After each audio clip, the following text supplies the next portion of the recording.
Olá, olá, eu sou José Medrado. Estou lhe convidando para continuar aí, sintonizado com a TV Mundo Maior e participar do nosso programa. Inclusive, aproveitando a oportunidade, pega o seu laptop aí, pega o seu smartphone e mande sua mensagem, sua pergunta. Mande para visãosocial@tvmundomaior.com.br ou pelo fale conosco @tvmundomaior.com.br ou ainda para cidadedaluz@cidadedaluz.com.br. E a gente está nessa expectativa desse escândalo imenso aí envolvendo a Petrobras. Um gerente, não foi presidente nem diretor não, prometeu devolver mais do que 250 milhões de reais. Imagine, Sérgio.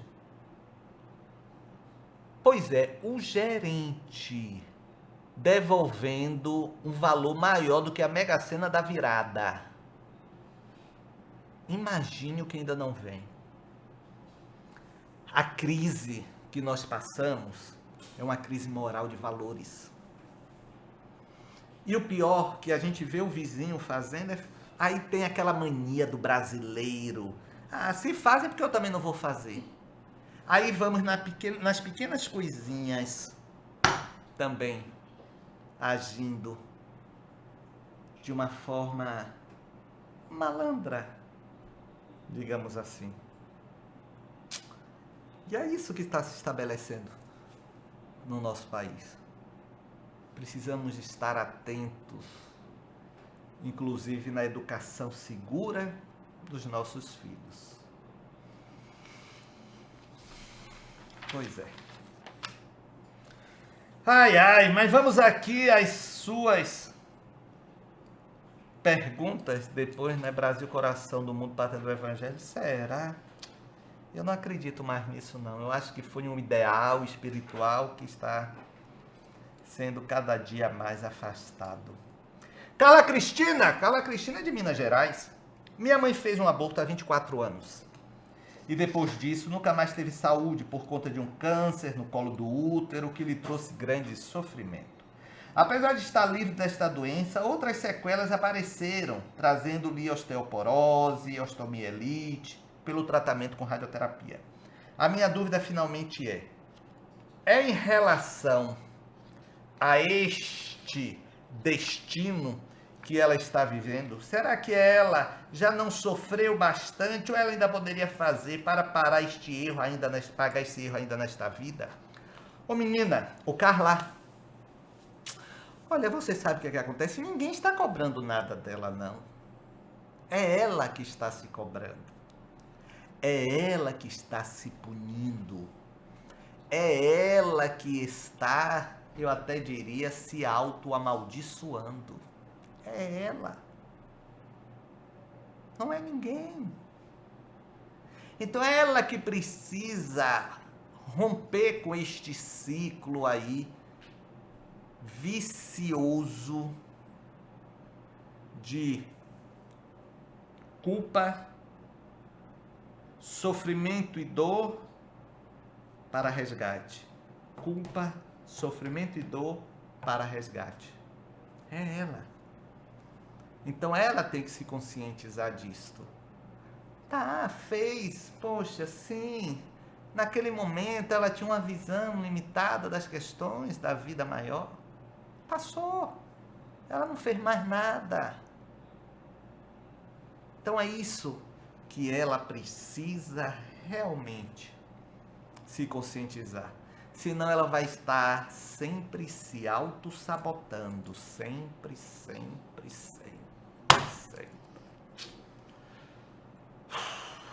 Pois é. Isso aqui, ó.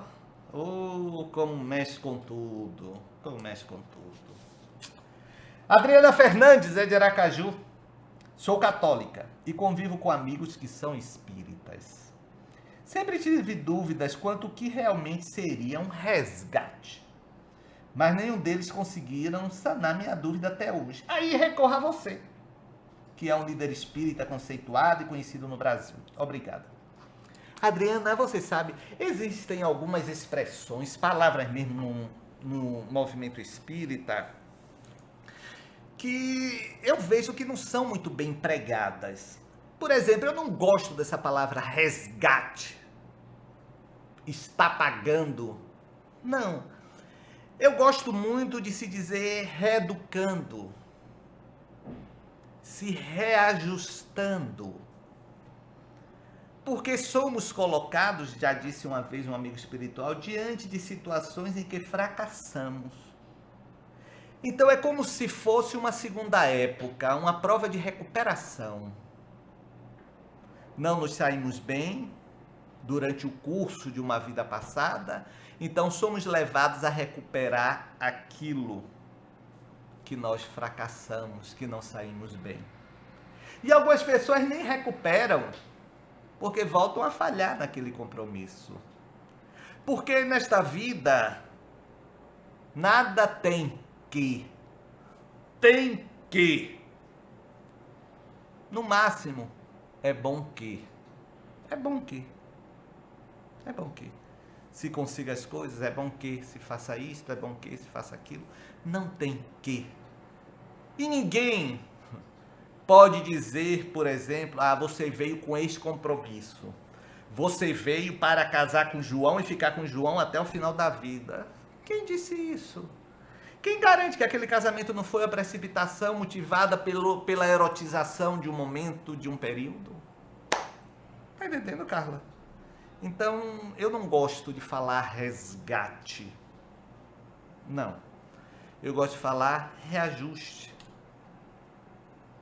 Estamos nos reajustando. Estamos aprendendo ou reaprendendo. Ok? Muitos. Esse é o qual? O primeiro ou o segundo? É o primeiro, né?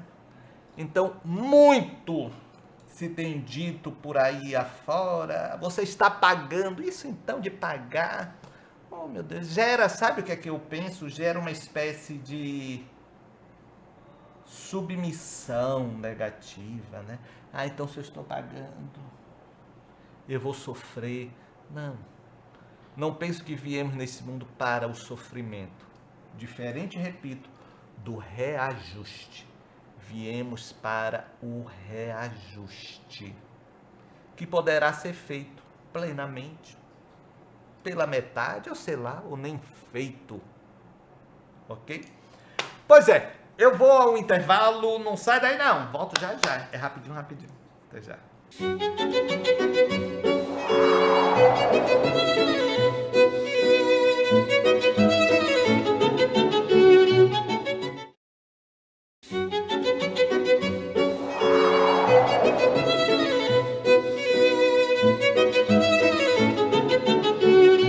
Estamos de volta com o nosso programa Visão Social, aqui da TV Mundo Maior. E olha, você mande perguntas. Se você não mandar pergunta, eu não vou inventar pergunta. Mande pergunta. Faça o seu questionamento ou até a sua discordância. visãosocial@tvmundomaior.com.br. Fale conosco, @tvmundomaior.com.br ou cidadedaluz, cidadedaluz.com.br, né? Voltando ainda àquele assunto, né, que eu introduzi no início do nosso programa sobre esta crise moral existente, aconteceu uma coisa curiosa. Eu já contei aqui há um tempo atrás, mas identifica bem isso. Eu gosto muito de jacadura aqui no Nordeste, né? É muito comum, até nesse período agora de final do ano. E aí eu encostei num vendedor assim, perto da rádio. Eu tenho um programa de rádio aqui, diário. Você pode acompanhar pela internet, participar. Metrópole, metro1.com.br. Aí é lá, sintonia. Nós não estamos no horário de verão, não. É das 14 às 15 daqui, aí deve ser das 15, né? Uma hora a mais, né? Horário de verão. É a mais. Não. É a mais, não é? É a mais ou a menos? Olha, eu não sei. Então, no horário de verão, vocês vejam aí, vocês entram lá e você vê. E você vê. Então, então o que acontece? Eu comentei que eu parei meu carro, eu tenho um bom carro. Aí eu vi que ele vendia um pedaço da jaca por R$1. Aí ele vendeu umas 3 pessoas, aí eu encostei e falei assim, me dê um pedaço. Aí perguntei quanto ele, R$3. Eu falei assim, mas você estava cobrando R$1. Não, ela era de outra jaca. Eu disse, não, que é do mesmo lugar. Ele, não, você dá. Aí eu virei assim, tá, obrigado, viu? Saí. Eu estava indo para a rádio. Quando chegou no meu programa de rádio, que é ao vivo, eu comentei isto. Aí algumas pessoas disseram, mas Medrado, o que são R$3 para você? Que bobagem. As pessoas não entenderam que a questão não estava no valor, mas na conduta. Ele me cobrou R$3 porque seria o razoável dentro da visão dele para me extorquir. Porque se não fosse assim, ele teria te pedido 3 milhões. Então, a gente já percebe o vendedor de jaca superfaturando. O vendedor de jaca superfaturando a jaca. Então, é isso que está existindo. É isso que está existindo no nosso país. Pois é. Olha, você vai fazer isso aí, vai ser quanto? Vai ser 100, peça 150. Eu lhe dou seus 100, vou ficar com 50. É isso que está se estabelecendo aí. Coisa séria, coisa séria. Antônio Carlos Cerqueira, ele é de São Paulo. Qual a razão do fundamento filosófico que vocês, reencarnacionistas, se baseiam para considerar lógica a hipótese da teoria, não sei como dizer, da existência da reencarnação? Ô Antônio Carlos, eu vou lhe dizer, saia da questão religiosa, que gera muitas vezes preconceito e resistência. Saia da questão religiosa. Vamos para o âmbito da natureza. Você estudou lá no ginásio, antigo ginásio, né? A não ser que você seja jovem, 1º grau. Lavoisier, quando ele dizia que na natureza nada se perde, nada se cria. Tudo se transforma. Ok? Você não aprendeu isso? Vamos lá. Você vê a água. A água evapora com a ação do sol, vai para as nuvens em forma de vapor, pesa, cai a chuva, sobe e desce. Você vê a semente que se arrebenta, surge uma plantinha, cresce o mesmo fruto. São os ciclos da natureza. Por que nós, que somos considerados, digamos assim, o exemplar mais bem elaborado da natureza, não voltaríamos e simplesmente nos perderíamos? Por quê? Porque essa inteligência que foi aprimorada morre, desaparece e não volta, como tudo na natureza é cíclico. Eu acho tão interessante, você sabe, Antônio Carlos, as pessoas, né, mas eu acho tão absurdo, mas como nós temos como normal, por exemplo, a Terra, eu trago sempre esse exemplo, a Terra, né, a gente aprende na escola que é uma laranja. Nós vivemos nessa laranja, de lado, digamos assim, né? Porque tá ali, tá de lado, mas a gente não vê nada de lado. Raciocine, Sérgio. Isso não seria assim uma concepção absurda, como deve ter sido a época, né? Quando se descobriu que a Terra era redonda. Que redonda? Como? Impossível! E foi tido todo mundo que cria nisso como herético. Então observe, a gente absorve como natural algo que não consegue nem entrar direito ainda na nossa cabeça, mesmo com esclarecimento. O oceano está ali, é tudo em cima de uma laranja e nada cai. Eu não vejo nada torto, a não ser se eu tiver com labirintite. Você está entendendo o que eu quero dizer? Aí, se você quiser, pelo lado religioso, eu só diria uma coisa. Se existe um Deus, ele não geraria privilégios. Então, que justificaria uma criança nascer sadia e o seu filho, ou a sua filha, por exemplo, serem perfeitos, sem problema? Não seria um Deus justo. Não é verdade? Pense nisso. Então, a base filosófica que você pediu é esta, tá bom? Eu vou ao intervalo, sai daí não, volto já já.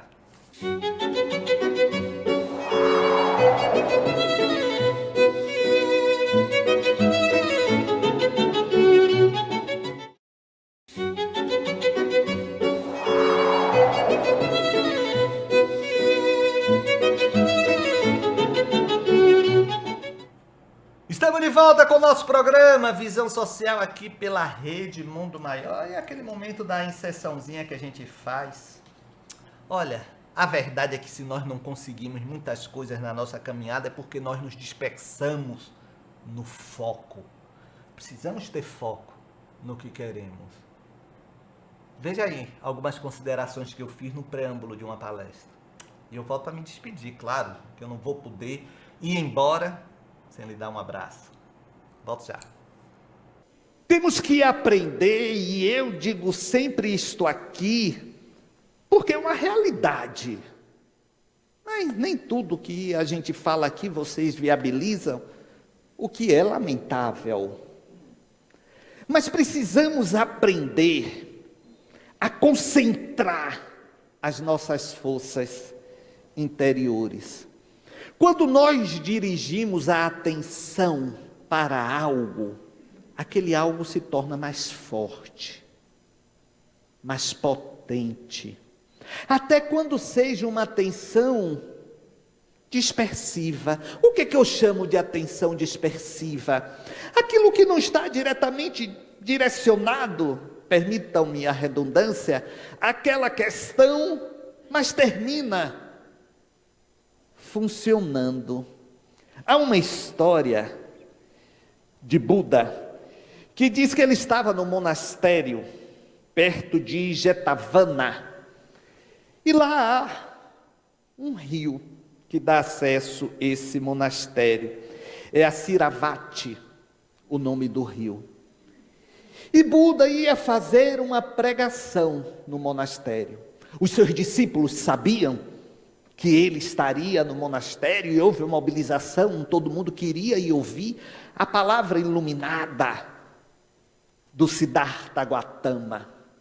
E todos começaram a buscar o Buda. E eles estavam fazendo uma travessia em barcos, porque em verdade esse monastério ficava distante um pouco da orla do rio, e era uma espécie de ilha.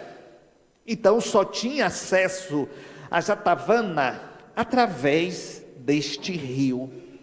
E aí, no horário marcado, todos subindo nas balsas, nos barcos e indo. E um dos discípulos de Buda, ele vinha tão extasiado com o que ele iria ouvir, e ele pensava, essas verdades vão cair em minha alma como uma forma de libertação. E ele lembrava do que eu tinha ouvido algum tempo atrás, e como aquilo havia renovado a sua vida, feito com que ele retomasse um ideal de vida e construído naquele ideal de vida, uma realização verdadeiramente fantástica para o seu viver. Ele se sentia assim, inebriado, ele estava em verdadeiro êxtase, e ele vinha pensando, já orando, para tentar fazer uma sintonia com aquelas palavras, com aquela energia, e ele não se deu conta que chegou na beira do rio, mas ele continuava pensando, e ele foi andando e continuava pensando nas palavras, na força que ele iria obter, quando de repente ele chegou, já estava na porta do monastério.